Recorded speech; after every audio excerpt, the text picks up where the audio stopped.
Formal nga ginlunsad han gobyerno probinsyal han Eastern Samar ang Kapitolyo ha barangay ngan iginpatapod ang magkaiba-iba nga mga proyekto haduha nga geographically isolated and disadvantaged areas GIDA nga barangay habungtan hipapad duranten ikaduhang adlawhan serbisyo caravan Hulyo 8 ginpangunahan ni Governor Ralph Vincent Ivardoni ang aktibidad ha barangay San Roque ngan barangay Cagmanaba nga may kabug-usan nga 1,836 nga residente, kaupo din mga opisyalhan probinsya, mga nasudnon nga ahensya, ngan lokal nga gobyernohan hipapad.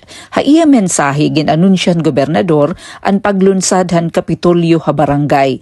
Isa nga programahan gobyerno probinsyal nga magtatalagahin job order o casual employee ha mga barangay, labi na mga GIDA nga komunidad, agud magserbe nga direkta nga tulayhan mga residente, kadto Kapitolyo para ira mga concern pakianang ng mga panginginahanglan.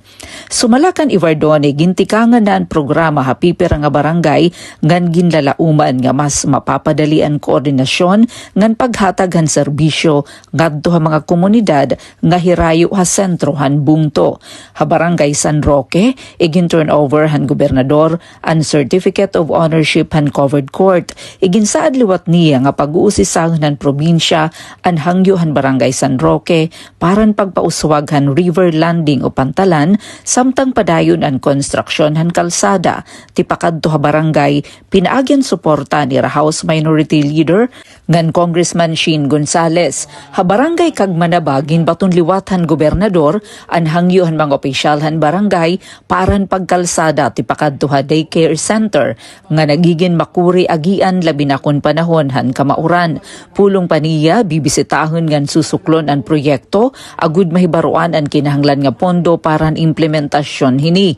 Ginpahibaruliwat ni Ivardoni nga padayon ang road opening tikang ha barangay Agsaman ngadto ha barangay Magsaysay samtang gintitikangan na liwatan konstruksyon han kalsada tipakadto ha barangay San Roque.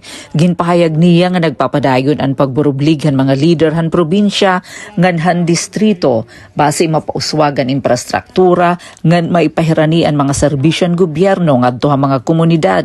Samtang nakabenepisyon mga residente han libre nga medical ngan dental consultation, mga medisina, PhilSys registration, han PSA DICT services, agricultural assistance, pinagyan paghatag and vegetable seeds and OPAS, veterinary services para ha mga nagaataman hinhayop, ngan iba pa nga serbisyo tikang ha gobyerno probinsyal, mga nasudnon nga ahensya, ngan lokal nga gobyerno han hipapad.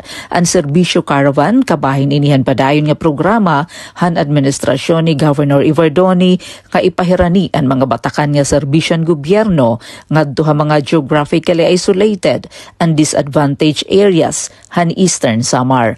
Para ha bagong Pilipinas, Penelope Pumida, Radyo Pilipinas, Radyo Publiko, Borongan.